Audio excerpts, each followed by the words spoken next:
പുറത്ത് കാറിലിരിക്കുന്ന cash collect ചെയ്യുവാൻ വേണ്ടി പില്ലയുടെ കവറുമായിട്ടാണ് നെവിൻ ഓടിയിരുന്നത്. 10,000 രൂപയുടെ 10 കെട്ടുകളാണ് ഇന്നോവ കാറിൽ ഉള്ളത് എന്നായിരുന്നു ബിഗ് ബോസ് പറഞ്ഞത്. അതായത് 1,00,000 രൂപയാണ് സമ്മാനത്തുകയായി നെവിൻ അവിടെ കാത്തു സൂക്ഷിച്ചത്. നെവിൻ ഒരുപാട് നേരം തപ്പിയെടുത്തത് 5 കെട്ടുകളായിരുന്നു. കറക്റ്റ് സമയത്ത് തന്നെ തിരിച്ചെത്തേണ്ടതുകൊണ്ട് നെവിൻ ആ നോട്ടുകെട്ടുകളുമായി ഉടനെ തന്നെ ഹൗസിനുള്ളിലേക്ക് കയറുകയായിരുന്നു. വീടിനുള്ളിലേക്ക് കയറിയത് തന്നെ സ്റ്റൈലിഷ് ആയിട്ടായിരുന്നു. പറന്ന് ലാലേട്ടൻ്റെ ആക്ഷനോട് കൂടിയിട്ടാണ് നെവിൻ ഹൗസിനുള്ളിലേക്ക് കയറി വന്നത്. അങ്ങനെ നെവിൻ ഈ ടാസ്കിലൂടെ കരസ്ഥമാക്കിയിരിക്കുന്നത് 50,000 രൂപയാണ്.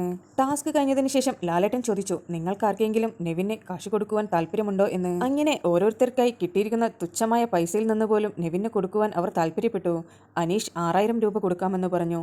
ഷാനവാസ് 4,500 രൂപ, നൂറയാണെങ്കിൽ 50,000 രൂപ കൊടുക്കാമെന്ന് പറഞ്ഞു. അനുമോൾ 10,000 രൂപ. അക്ബറിനോട് പറഞ്ഞു, 15,000-ൻ്റെ ആ ചെക്ക് എനിക്ക് തരണം, കൂടാതെ നിന്റെ കയ്യിലുള്ള ക്യാഷും വേണമെന്ന്. അങ്ങനെ 15,000-ൻ്റെ ചെക്കും 40,000-ൽ കുറയാത്ത ഒരു തുകയും തരാമെന്ന് അക്ബർ പറഞ്ഞു. പാവം, ആ കൂട്ടത്തിൽ ഏറ്റവും കുറവ് സാബുമാനായിരുന്നു. ലാലേട്ടൻ പറഞ്ഞു, നെവിന് വേണമെങ്കിൽ അങ്ങോട്ട് കൊടുക്കാമെന്ന്. അപ്പോൾ സാബുമാന് 15,000 രൂപ കൊടുക്കാമെന്ന് നെവിൻ പറഞ്ഞു. അങ്ങനെ ചുരുക്കി പറഞ്ഞാൽ നെവിൻ ഈ ടാസ്കിലൂടെ കരസ്ഥമാക്കിയിരിക്കുന്നത് ടോട്ടൽ ഹൗസ്മേറ്റ്സും കൂടി നൽകിയത് കൂട്ടുമ്പോൾ ലക്ഷങ്ങളാണ്. 1 രൂപ പോലും കിട്ടിയില്ല എന്ന് പറഞ്ഞ നെവിനാണ് ഇപ്പോൾ ലക്ഷങ്ങൾ കരസ്ഥമാക്കാൻ കഴിഞ്ഞത്. നിങ്ങൾക്ക് ബിബിയുടെ പുതിയ അപ്ഡേറ്റ്സ് അറിയുവാൻ താല്പര്യമുണ്ടെങ്കിൽ എൻ്റെ ചാനൽ സബ്സ്ക്രൈബ് ചെയ്ത് സപ്പോർട്ട് ചെയ്യുക.